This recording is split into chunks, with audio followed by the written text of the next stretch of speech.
Good afternoon. Good afternoon. Yes.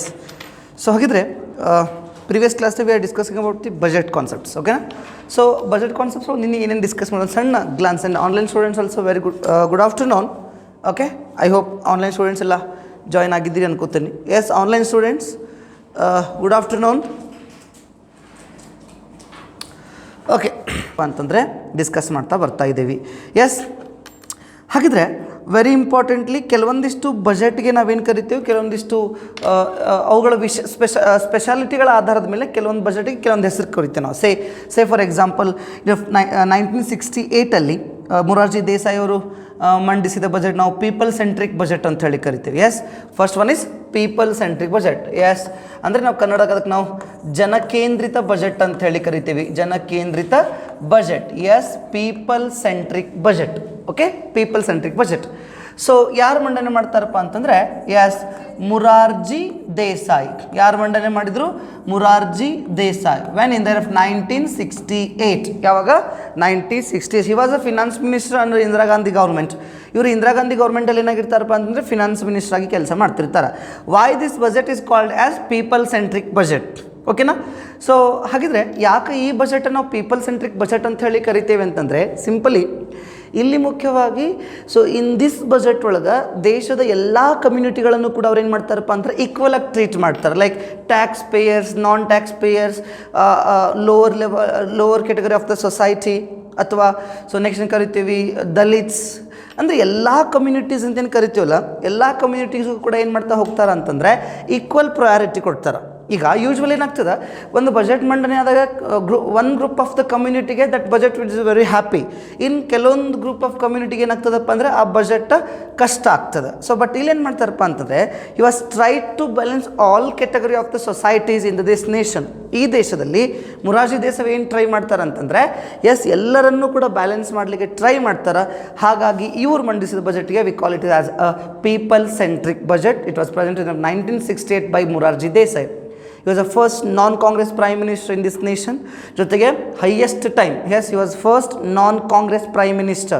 ಯಾಕಂದರೆ ಅದಕ್ಕಿಂತ before ಯಾರು ಇರ್ತಾರೆ ಅಂತಂದರೆ, ಫಸ್ಟ್ ಬಂದುಬಿಟ್ಟು Jawaharlal Nehru, again Lal Bahadur Shastri, Indira Gandhi. After Indira Gandhi Morarji Desai become a prime minister.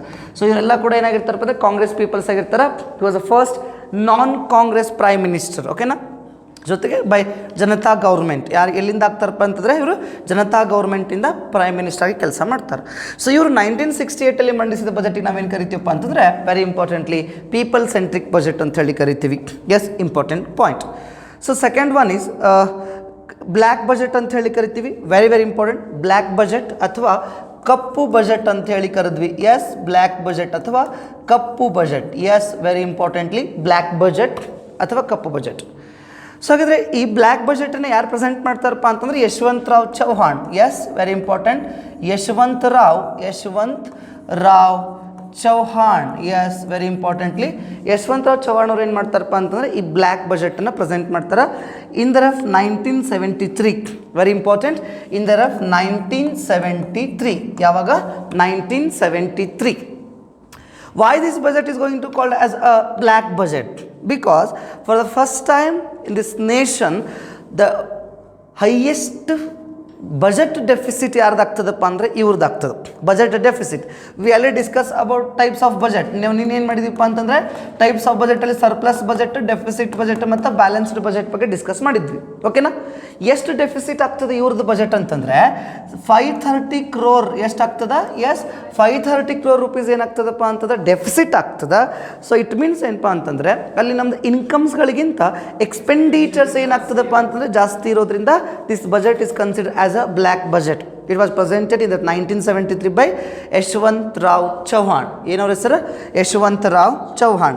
Okay, so next important ಬಂದುಬಿಟ್ಟು, yes, carrot and stick budget ಅಂತ ಹೇಳಿ ಕರಿತೀವಿ. Carrot and stick budget. Yes, carrot and stick budget. Carrot and stick budget. Yes, carrot and stick budget. Okay, so carrot and stick budget ಅಂತ ಹೇಳಿ ಕರಿತೀವಿ. ಈ budget ಯಾರು present ಮಾಡ್ತಾರಪ್ಪ ಅಂತಂದರೆ ವಿ ಪಿ ಸಿಂಗ್. ಯಾರು? Yes, very importantly V P Singh ಅವ್ರು ಏನು ಮಾಡ್ತಾರಪ್ಪ ಅಂತಂದರೆ ಈ ಬಜೆಟನ್ನು ಏನು ಮಾಡ್ತಾರಪ್ಪ ಅಂದರೆ ಪ್ರೆಸೆಂಟ್ ಮಾಡ್ತಾರೆ ಇನ್ ಆಫ್ 1985 ವೆನ್. ಸೊ 1986 ಯಾವಾಗ? 1986 ಓಕೆ. ಇಫ್ 1986 ಅಲ್ಲಿ ಏನು ಮಾಡ್ತಾರಪ್ಪ ಅಂತಂದರೆ ಈ ಬಜೆಟ್ನ ಪ್ರೆಸೆಂಟ್ ಮಾಡ್ತಾರೆ. Why this budget is going to consider as a carrot and stick budget? So for your kind of information, before 1991, Indian economy is going to consider as a closed economy. Closed economy. Yes or no? Yes. After 1991, in the 1991 July 24, yes, very important. 1991 July 24, the LPG reforms was introduced. Okay, ಯಾವ reforms ಬರ್ತದೆ ಅಲ್ಲಿ? LPG ರಿಫಾರ್ಮ್ಸ್ಗಳನ್ನು ಏನು ಮಾಡ್ತಾರಪ್ಪ ಅಂತಂದರೆ introduce ಮಾಡ್ತಾರೆ. Yes or no? Yes. Then now tell me, what you mean by closed economy and then what you mean by open economy? Closed economy is where they don't internationally trade. Yes, good. Open economy is where international. There is an international trade. That's it. It means it's not means there is no international trade. There is an international trades, but there is a tight rules and regulations on imports and exports like MRTP, Monopoly Restrictive Trade Practices. MRTP Act was there. In 1973 this was brought. So ಹಾಗಿದ್ರೆ ಇಲ್ಲೇ ನಾವು ಏನು ಮಾಡ್ತೀವಿ? So 1969. So ಇಲ್ಲಿ ನೋಡ್ರಿ basically ಏನಾಗ್ತದಪ್ಪ ಅಂತಂದರೆ under this MRTP act ಏನು ಮಾಡ್ತಾ ಹೋಗ್ತದೆ ಅಂದರೆ it's going to control the producers to avoid the monopolistic characteristics of the nation.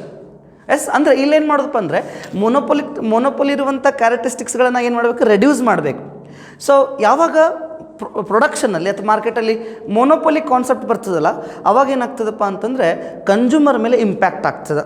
Okay. Then what you mean by monopoly? ಏಕಮಾರುಕಟ್ಟೆ. Monopoly is nothing but there is only a one producer, there is no competitors. Okay, monopoly is nothing but there is only a one producer, there is no competitors. Best example Bescom. Say for example, ಈಗ ನಮ್ಮ ಹತ್ರ ಬೆಸ್ಕಾಮ್ಗೆ ಬೇರೆ ಆಯ್ಕೆಗಳಿಲ್ಲ. ಯೂನಿಟ್ಗೆ 2 ರೂಪಾಯಿ ಜಾಸ್ತಿ ಮಾಡಿದ್ರು ನಾವು electricity consume ಮಾಡಲೇಬೇಕು, 10 ರೂಪಾಯಿ ಜಾಸ್ತಿ ಮಾಡಿದ್ರು ನಾವು ಎಲೆಕ್ಟ್ರಿಸಿಟಿ ಕನ್ಸ್ಯೂಮ್ ಮಾಡಲೇಬೇಕು. ಅನ್ಕೋರಿ ಬೆಸ್ಕಾಮ್ ಜೊತೆ ಕಾಂಪಿಟೇಟರ್ಸ್ ಆಗಿ ಇನ್ನೊಬ್ರು ಎಲೆಕ್ಟ್ರಿಕ್ ಸಪ್ಲೈಯರ್ ಇದ್ರು ಅನ್ಕೊಳ್ಳೋಣ. ಓಕೆ, ಅವಾಗ ದರ್ ಇಸ್ ಅ ಕಾಂಪಿಟೇಷನ್. ಅವಾಗ ಕಾಂಪಿಟೇಷನ್ ಇತ್ತು ಅಂತಂದರೆ ಅಲ್ಲಿ ಏನಾಗ್ತಿರ್ಲಿಲ್ಲ, ಬೇಸಿಕಲಿ ನಾವು ಮೊನೋಪೊಲಿ ಇರ್ತಿರ್ಲಿಲ್ಲ. Is it clear? ಸೊ ಇಲ್ಲೇನಾಗಿತ್ತು ಅಂತಂದರೆ ಬಿಫೋರ್ 1991 ಅಲ್ಲಿ ಮೊನೋಪೊಲಿ ಇರಬಾರ್ದು ಅನ್ನೋ ಉದ್ದೇಶಕ್ಕೋಸ್ಕರ ಏನು ಮಾಡ್ತಾರಪ್ಪ ಅಂತಂದರೆ tight rules and regulation. There was a tight rules and regulations on producers or industrialist, philanthropist ಮೇಲೆ ಏನಾಗ್ತಿತ್ತಪ್ಪ ಅಂದರೆ ಹೆಚ್ಚಿನ ರೂಲ್ಸ್ ಆ್ಯಂಡ್ ರೆಗ್ಯುಲೇಷನ್ಸ್ ಇರ್ತಾಯಿತ್ತು. ಬಟ್ ಇಲ್ಲೇನಾಗ್ತದಪ್ಪ ಅಂದರೆ after the death of Indira Gandhi, very important. So 1984 Indira Gandhi ತೀರ್ಕೋತಾರೆ. ಓಕೆ, ಸೊ ಯಾವಾಗ ಇವ್ರು ತೀರ್ಕೋತಾರಲ್ಲ, ಅವ್ರು ತೀರ್ಕೊಳ್ಳೋದ್ರ ಜೊತೆಗೆ ವೆನ್ ಶಿ ವಾಸ್ ಡೈಡ್, ಅದ್ರ ಜೊತೆಗೆ ಏನಾಗ್ತದಪ್ಪ ಅಂದರೆ ನಮ್ಮ ದೇಶದಲ್ಲಿ ಸೋಷಿಯಲಿಸ್ಟಿಕ್ ಎಕಾನಮಿಕ್ ಕಾನ್ಸೆಪ್ಟ್ಗಳು ಎಂಡ್ ಆಗ್ತವೆ. ಜವಾಹರ್ಲಾಲ್ ನೆಹರು ಆಗಿರ್ಬೋದು, ಇಂದಿರಾ ಗಾಂಧಿ ಆಗಿರ್ಬೋದು, ನಮ್ಮ ದೇಶದಲ್ಲಿ ಸೋಷಿಯಲಿಸ್ಟಿಕ್ ಎಕಾನಮಿಗಳ ಕಾನ್ಸೆಪ್ಟ್ಗಳನ್ನು, ಥಿಯರಿಗಳನ್ನು ಇಂಪೋಸ್ ಮಾಡ್ತಾಯಿದ್ರು. ಸೋಷಿಯಲಿಸ್ಟಿಕ್ ಎಕಾನಮಿಕ್ಸ್ ಥಿಯರಿ ಅಂತಂದರೆ everything should under control the government. ಎಲ್ಲವೂ ಗೌರ್ಮೆಂಟ್ ಕಂಟ್ರೋಲ್ ಒಳಗೆ ಇರಬೇಕು. There is no participation of private peoples. ಓಕೆನಾ? ಸೊ ಇಲ್ಲೇನಾಗ್ತದಪ್ಪ ಅಂತಂದರೆ 1984 ಇಂದಿರಾ ಗಾಂಧಿ ತೀರ್ಕೊಂಡಾದ್ಮೇಲೆ ಅಂದರೆ after Indira Gandhi, Rajiv Gandhi was become a prime minister. Rajiv Gandhi ಏನಾಗ್ತಾರಪ್ಪ ಅಂದರೆ ಪ್ರೈಮ್ ಮಿನಿಸ್ಟರ್ ಆಗ್ತಾರೆ.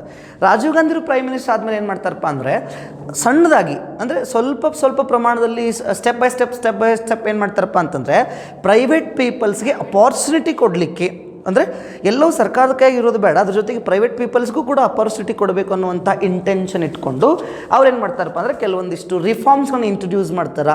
ಓಕೆನಾ? ಎದಕ್ಕೋಸ್ಕರ? ಪ್ರೈವೇಟ್ ಪೀಪಲ್ಸ್ಗೂ ಕೂಡ ಅಪಾರ್ಚುನಿಟಿಗಳು ಸಿಗಲಿ ಅನ್ನೋವಂಥ ಉದ್ದೇಶಕ್ಕೋಸ್ಕರ ಹಿ ಬ್ರಾಟ್ ಸಮ್ ರಿಫಾರ್ಮ್ಸ್. ಓಕೆನಾ? ಆ ರಿಫಾರ್ಮ್ಸನ್ನು ಎಲ್ಲಿ ಪ್ರೆಸೆಂಟ್ ಮಾಡ್ತಾರಪ್ಪ ಅಂತಂದರೆ 1986 ಬಜೆಟಲ್ಲಿ ಏನು ಮಾಡ್ತಾರಪ್ಪ ಅಂತಂದರೆ ಪ್ರೆಸೆಂಟ್ ಮಾಡ್ತಾ ಹೋಗ್ತಾರೆ. ಸೊ ಆವಾಗ ರಾಜೀವ್ ಗಾಂಧಿ ಏನಾಗಿರ್ತಾರೆ? ಪ್ರೈಮ್ ಮಿನಿಸ್ಟರ್ ಆಗಿರ್ತಾರೆ. ಅವರ ಕ್ಯಾಬಿನೆಟ್ ಒಳಗೆ V P Singh was a finance minister. ಅವರು ಪ್ರೆಸೆಂಟ್ ಮಾಡಿದ ಬಜೆಟ್ ನಾವೇನು ಕರಿತೀವಪ್ಪ ಅಂತಂದರೆ ಕ್ಯಾರೆಟ್ ಆ್ಯಂಡ್ ಸ್ಟಿಕ್ ಬಜೆಟ್ ಅಂತ ಹೇಳಿ ಕರಿತೀವಿ. ಯಾಕೆ ಕ್ಯಾರೆಟ್ ಆ್ಯಂಡ್ ಸ್ಟಿಕ್ ಬಜೆಟ್ ಅಂತ ಕರಿತೀವಿ? For the first time some opportunities given to the private peoples by Rajiv Gandhi government. That's what this budget is going to consider as a carrot and stick budget. Is clear? Yes. So next very important budget, that is Gandhi budget. Yes, very important. Fourth one is Gandhi budget. Yes, Gandhi budget. Yes Gandhi budget it was presented by Rajiv Gandhi only. ಯಾರಿಂದ? Yes Rajiv ಗಾಂಧಿಯಿಂದನೇ present ಆಗ್ತದೆ 1987. ಯಾವಾಗ? 1987. Okay. Yes this budget is called as Gandhi budget. ಯಾಕೆ ಇದನ್ನು ನಾವು Gandhi budget ಅಂಥೇಳಿ ಕರಿತೀವಪ್ಪ ಅಂದರೆ simply ಹೇಳಬೇಕು ಅಂತಂದರೆ this budget was presented by the Rajiv Gandhi only. That's what this budget is called as Gandhi budget. Sir ಯಾಕೆ 1986 ವಿ ಪಿ ಸಿಂಗ್ ಇದ್ರಲ್ಲ 87 ಒಳಗೆ ಇರಲಿಲ್ಲನ್ರಿ ಅಂತಂದರೆ ಎಸ್ 87 ಅವ್ರು ಇರಲಿಲ್ಲ. ಯಾಕಂತಂದರೆ ಅವರು ಪ್ರೈಮ್ ಮಿನಿಸ್ಟರ್ ಆಗಬೇಕಾಗಿರ್ತದೆ. ಏನಾಗಬೇಕಾಗಿರ್ತದೆ? ಪ್ರೈಮ್ ಮಿನಿಸ್ಟರ್ ಆಗಬೇಕಾಗಿರ್ತದೆ. ಸೊ ಹಾಗಾಗಿ ಅವ್ರು ಏನು ಮಾಡ್ತಾರಪ್ಪ ಅಂತಂದರೆ ಕಾಂಗ್ರೆಸ್ಸಿಗೆ ರಿಸೈನ್ ಮಾಡಿ ಹೊರಗೆ ಬರ್ತಾರೆ. ಹೊರಗೆ ಬಂದು ಆಫ್ಟರ್ ರಾಜೀವ್ ಗಾಂಧಿ ಇವ್ರು ಏನಾಗ್ತಾರಪ್ಪ ಅಂದರೆ ಪ್ರೈಮ್ ಮಿನಿಸ್ಟರ್ ಆಗ್ತಾರೆ. ಓಕೆನಾ? ಸೊ ಹಾಗಾಗಿ ಬೇಸಿಕಲಿ ಇವ್ರಿಗೆ ನಾವೇನು ಕರಿತೀವಪ್ಪ ಅಂದ್ರೆ ಇವರು ಪ್ರೆಸೆಂಟ್ ಮಾಡಿದ ಬಜೆಟಿಗೆ ನಾವೇನು ಕರಿತೀವಿ? Carrot and stick budget. ಏನು ಕರೆದ್ವಿ? Carrot and stick budget. Okay. So next millennium budget. Okay. ಅದಕ್ಕಿಂತ ಮುಂಚೆ ಡ್ರೀಮ್ ಬಜೆಟ್, ಕನಸಿನ ಬಜೆಟ್. ಡ್ರೀಮ್ ಬಜೆಟ್, ಕನಸಿನ ಬಜೆಟ್. ಎಸ್ ಕನಸಿನ ಬಜೆಟ್, ಡ್ರೀಮ್ ಬಜೆಟ್. ಸೊ ಹಾಗಿದ್ರೆ ಈ ಬಜೆಟನ್ನು ಯಾರು ಪ್ರೆಸೆಂಟ್ ಮಾಡ್ತಾರಪ್ಪ ಅಂತಂದರೆ P Chidambaram. In the of 1997 P Chidambaram 1997. Okay. Why this budget is called as dream budget ಅಂದರೆ ಪಿ ಚಿದಂಬರವ್ರಿಗೆ ಆಸೆ ಇರ್ತದೆ ಏನಪ್ಪ ಅಂದರೆ ದೇಶದ ಎಕನಾಮಿಯನ್ನು ಡೆವಲಪ್ಮೆಂಟ್ ಮಾಡಬೇಕು, ದೇಶದ ಎಕನಾಮಿನ ಟಾಪ್ 10 ಎಕಾನಮಿ ಒಳಗೆ ತರಬೇಕು ಅನ್ನುವಂತಹ ಏನಾಗಿರ್ತದಪ್ಪ ಅಂತಂದರೆ ಅವ್ರದ್ದು ಡ್ರೀಮ್ ಆಗಿರ್ತದೆ. ಹಾಗಾಗಿ ಆ ಒಂದು ಅಂದರೆ ಎಕನಾಮಿ ರಿಫಾರ್ಮ್ಗೋಸ್ಕರ ಅವ್ರು ಏನು ಮಾಡ್ತಾರೆ? ಕೆಲವೊಂದಿಷ್ಟು ಪಾಲಿಸಿಗಳನ್ನು ಏನು ಮಾಡ್ತಾರೆ? ಈ ಒಂದು ಬಜೆಟ್ ಒಳಗೆ ಇಂಟ್ರೊಡ್ಯೂಸ್ ಮಾಡ್ತಾರೆ. ಹಾಗಾಗಿ this budget is called as ಕನಸಿನ budget. Okay. Next very important millennium budget. Yes very important millennium budget. Millennium budget 6 is okay 2000 only. No, sir. 2000. Okay. Millennium budget. Millennium budget presented by Yashwant Sinha. Yashwant Sinha. Yashwant Sinha. Yashwant Sinha. 2000. When it was 2000. 2000. Yes. 2000ನಲ್ಲಿ ಏನು ಮಾಡ್ತಾರಪ್ಪ ಅಂತಂದರೆ ಈ ಬಜೆಟ್ನ present ಮಾಡ್ತಾರೆ. ಯಾಕೆ ಈ ಬಜೆಟನ್ನು millennium budget ಅಂತ ಕರೀತಾರಪ್ಪ ಅಂತಂದರೆ ನ್ಯೂ ಸೆಂಚುರಿಯ first budget. New century's first budget. ಹಾಗಾಗಿ ಅದಕ್ಕೆ ನಾವೇನು ಕರಿತೀವಪ್ಪ ಅಂದರೆ ಮಿಲೇನಿಯಂ ಬಜೆಟ್. ಓಕೆ. ನ್ಯೂ ಸೆಂಚುರಿಯ first budget. Okay. Next very important military budget. Very important military budget presented by Arun Jaitley. Arun Jaitley in the 2017. ಯಾವಾಗ? in the year of 2017. Why this budget is going to consider as a military budget? Because highest percentage of the amount ಅನ್ನು that time ನಾವೇನು ಮಾಡ್ತೀವಪ್ಪ ಅಂದರೆ ಮಿಲಿಟ್ರಿಗೆ ನಾವೇನು ಮಾಡ್ತೀವಿ? Reserve ಮಾಡ್ತೀವಿ. ಹಾಗಾಗಿ ಅದಕ್ಕೆ ನಾವೇನು ಕರಿತೀವಪ್ಪ ಅಂತಂದರೆ ಮಿಲಿಟ್ರಿ ಬಜೆಟ್ ಅಂತೇಳಿ ಕರಿತೀವಿ. ಬೇಸಿಕಲಿ ಏನಾಗ್ತದೆ ಅಂತಂದರೆ ರಫೇಲ್ ನಮಗೆಲ್ಲ ಗೊತ್ತಿರುವಾಗೆ ನಾವು ರಫೇಲ್ ತರಿಸ್ಕೊಂಡಿದ್ವಿ war jets. Okay. War jets Rafale we was imported from France.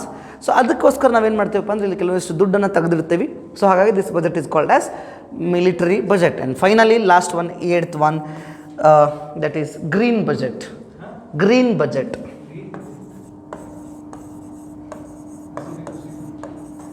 By Nirmala Sitharaman.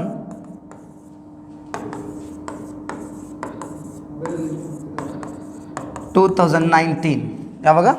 2019. Why this budget is called a green budget? Because it is first digital budget. ಇದು ಭಾರತದ first digital budget. ಅಲ್ಲಿವರೆಗೂ ಏನಾಗ್ತಿತ್ತು ಅಂತಂದರೆ basically ಎದ್ರಾಗ budget ಮಂಡನೆ ಮಾಡ್ತಾರೆ with papers ಮುಖಾಂತರ budget ಮಂಡನೆ ಮಾಡ್ತಾಯಿದ್ರು. Okay. For the first time Nirmala Sitharaman ಏನು ಮಾಡ್ತಾರಪ್ಪ ಅಂತಂದರೆ ಅದನ್ನು ಒಂದು ಟ್ಯಾಬ್ ಒಳಗೆ ತಂದು ಬಜೆಟನ್ನು ಮಂಡನೆ ಮಾಡಿದರು. ಹಾಗಾಗಿ ಇದನ್ನು ನಾವೇನು ಕರಿತೀವಪ್ಪ ಅಂತಂದರೆ ಎಸ್ ಫಸ್ಟ್ ಡಿಜಿಟಲ್ ಬಜೆಟಸ್ಕೋರ ಇದು ನಾವು ಏನು ಕರಿತೀವಪ್ಪ ಅಂತಂದರೆ ಗ್ರೀನ್ ಬಜೆಟ್ 2019. ಯಾವಾಗ? 2019. Is it clear? Yes. So ಇದ್ರ ಜೊತೆಗೆ we have some more important concepts about budget. ಜೊತೆಗೆ ನಮ್ಗೆ ಇನ್ನೊಂದಿಷ್ಟು ಇಂಪಾರ್ಟೆಂಟ್ ಕಾನ್ಸೆಪ್ಟ್ಸ್ಗಳು ಬರ್ತಾವೆ ಬಜೆಟಿಗೆ ಸಂಬಂಧಪಟ್ಟಂಗೆ. ಸೊ ಅದ್ರ ಬಗ್ಗೆನೂ ಕೂಡ ನಾವೇನು ಮಾಡಬೇಕು ಅಂತಂದರೆ ಇದನ್ನು ಡಿಸ್ಕಸ್ ಮಾಡಬೇಕು. ಓಕೆನಾ? So okay. ಸೊ ಹಾಗಿದ್ರೆ ಈ ಸಲದ ಬಜೆಟ್ ಓಕೆ. ಇಲ್ಲಿ ನೋಡಿರಿ ಕೆಲವರು ಗವರ್ನರ್ಸ್ಗಳು ಕೂಡ ಏನಾಗ್ತಾರಪ್ಪ ಅಂತಂದರೆ ಬಜೆಟನ್ನು ಮಂಡನೆ ಮಾಡ್ತಾರೆ. ಸೊ ನಿನ್ನೆ ನೋಡಿದ್ವಿ ನಾವು ಏನೇನು ನೋಡಿದ್ದೀವಪ್ಪ ಅಂತಂದರೆ, ಸೊ ಬಜೆಟ್ ಮಂಡಿಸಿದ ನಂತರ ರಾಷ್ಟ್ರಪತಿ ಆದವರು, ಎಸ್, ಪ್ರಧಾನಮಂತ್ರಿಯಾಗಿ ಬಜೆಟ್ ಮಂಡಿಸಿದ್ರು ಯಾರು? Jawaharlal Nehru, Indira Gandhi and Rajiv Gandhi. So finance minister ಆಗಿ ಆಮೇಲೆ ಬಜೆಟ್ ಪ್ರೈಮ್ ಮಿನಿಸ್ಟರ್ ಆದವರು Morarji Desai, V P Singh and doctor Manmohan Singh. ಅದ್ರ ಬಗ್ಗೆ ಡಿಸ್ಕಸ್ ಮಾಡಿದ್ವಿ. ಓಕೆ. ಆ್ಯಂಡ್ ಒಂದು ಗೊತ್ತಿರಲಿ, ಬಜೆಟ್ ಮಂಡಿಸಿ ಪ್ರೆಸಿಡೆಂಟ್ ಆದವರು ಎಷ್ಟು? ಪ್ರಣಬ್ ಮುಖರ್ಜಿ ಅಂತ ಹೇಳಿದ್ವಿ. ಪ್ರಣಬ್ ಮುಖರ್ಜಿ ಅವರು ಅಷ್ಟು ಒಬ್ಬರೆಲ್ಲ, ಇನ್ನೊಬ್ರು ಬರ್ತಾರೆ ಆರ್ ವೆಂಕಟರಮಣನ್. ಯಾರು? ಪ್ರಣಬ್ ಮುಖರ್ಜಿ. ಬಜೆಟ್ ಮಂಡಿಸಿ, ಎಸ್ ಬಜೆಟ್ ಆದಮೇಲೆ ಪ್ರೆಸಿಡೆಂಟ್ ಆದವರು, ಬಜೆಟ್ ಮಂಡಿಸಿ ಪ್ರೆಸಿಡೆಂಟ್ ಆದರು ಯಾರು? R Venkataraman, yes R Venkataraman, yes. And second one Pranab Mukherjee, Pranab Mukherjee. So ಅದೊಂದು ಪಾಯಿಂಟ್ ಸೊ ನಿನ್ನೆ ನಾವು ಬಿಟ್ಟಿದ್ವಿ. ಓಕೆನಾ? ಎಸ್. ಸೊ ಈ ರೀತಿ ಏನಪ್ಪ ಅಂದರೆ ಸುಮಾರು ಕಾನ್ಸೆಪ್ಟ್ಸ್ಗಳನ್ನ ನಾವೇನು ನೋಡ್ತೀವಿ ಬಜೆಟಲ್ಲಿ ನೋಡ್ತಾ ಇರ್ತೀವಿ. ಹಾಗಾದರೆ we start with this year budget. ಈ ವರ್ಷದ ಬಜೆಟ್ ಬಗ್ಗೆ ಡಿಸ್ಕಸ್ ಮಾಡೋಣ. ಅಂದರೆ central budget. Okay. First will discuss about central budget, next will go with state budget. ಎರಡನ್ನೂ ಇವತ್ತು ನಾವೇನು ಮಾಡೋಣಪ್ಪ ಅಂತಂದರೆ ಡಿಸ್ಕಸ್ ಮಾಡ್ತಾ ಹೋಗೋಣ. ಓಕೆ. ಸೊ ಹಾಗಿದ್ರೆ ಸೆಂಟ್ರಲ್ ಬಜೆಟ್ಗೆ ಹೋಗೋಣ. So 2024, okay, 2024-25 2024-25 central budget. But one thing, this budget is basically interim budget because it's not a full term budget, because next in the mid year of this financial year we have a general elections ಆದಮೇಲೆ ಅಲ್ಲಿ ಏನಾಗ್ತದಪ್ಪ ಅಂದರೆ new government form ಆಗ್ತದೆ. So ಹಾಗಾಗಿ ಇದೊಂದು basically ಏನಪ್ಪ ಅಂದರೆ ಮಧ್ಯಂತರ budget. Okay. So ಯಾವತ್ತು ಇದನ್ನು ಪ್ರೆಸೆಂಟ್ ಮಾಡ್ತಾರಪ್ಪ ಅಂದರೆ ಇದ್ರದ್ದು ಡೇಟ್. ಸೊ ಡೇಟ್ ಯಾವಾಗಪ್ಪ ಅಂತಂದರೆ ಎಸ್ February 1, 2024. ಯಾವಾಗ ಪ್ರೆಸೆಂಟ್ ಮಾಡ್ತಾರೆ? February 1, 2024 ಏನು ಮಾಡ್ತಾರಪ್ಪ ಅಂದರೆ ಪ್ರೆಸೆಂಟ್ ಮಾಡ್ತಾರೆ. By whom? ಶ್ರೀಮತಿ ನಿರ್ಮಲಾ ಸೀತಾರಾಮನ್. ಯಾರು? By Nirmala Sitharaman. Yes, very important. ಯಾರಿಂದಪ್ಪ ಅಂತಂದರೆ ನಿರ್ಮಲಾ ಸೀತಾರಾಮನ್ ಅವರಿಂದ ಏನಾಗ್ತದಪ್ಪ ಅಂತಂದರೆ ಈ ಬಜೆಟನ್ನು ಪ್ರೆಸೆಂಟ್ ಮಾಡಲಾಗ್ತದೆ. ನಿರ್ಮಲಾ ಸೀತಾರಾಮನ್. ಯಾರು? ನಿರ್ಮಲಾ ಸೀತಾರಾಮನ್. ಓಕೆನಾ? ಎಸ್. ಅವರು ಮಂಡಿಸಿದ ಎಷ್ಟನೇ ಬಜೆಟ್ಪ ಅಂದರೆ 6th ಬಜೆಟ್. ಎಷ್ಟನೇ ಬಜೆಟ್ ಇದೆ ಅವ್ರದ್ದು? 6th budget. ನಿರ್ಮಲಾ ಸೀತಾರಾಮನ್ ಅವ್ರದ್ದು. ಎಸ್, ನಿರ್ಮಲಾ ಸೀತಾರಾಮನ್ ಅವ್ರದ್ದು 6th ಬಜೆಟ್. ಎಷ್ಟನೇ ಬಜೆಟ್ ಇದೆ? 6th budget. Yes, very importantly 6th budget. The time budget speech time ಎಷ್ಟಿತ್ತು ಅಂತ ಹೇಳಿ ಜಸ್ಟ್ 58 minutes. ಎಷ್ಟಿತ್ತು ಟೈಮ್? ಬಜೆಟ್ ಸ್ಪೀಚ್ ಟೈಮ್ ಇಷ್ಟು just 58 minutes. Yes, very important. Just 58 minutes ಒಳಗೆ ಏನು ಮಾಡ್ತಾರಪ್ಪ ಅಂತಂದರೆ ಬೇಸಿಕಲಿ ಈ ಬಜೆಟ್ ಒಳಗೆ ಅವರು ಏನು ಮಾಡಿದರು? ಕಂಪ್ಲೀಟಾಗಿ ಬಜೆಟ್ ಸ್ಪೀಚನ್ನು ಮುಗಿಸ್ತಾ ಹೋಗ್ತಾರೆ. Is it clear? ಎಸ್. ಹಾಗಿದ್ರೆ the total size of the budget, the total amount of the budget. Yes, very important. Total amount of the budget. Yes, total amount. The total amount of the budget is 47,65,768 crore. I repeat once again, 47,65,768 crore. Yes, 47,65,768 total budget ಇದೆ.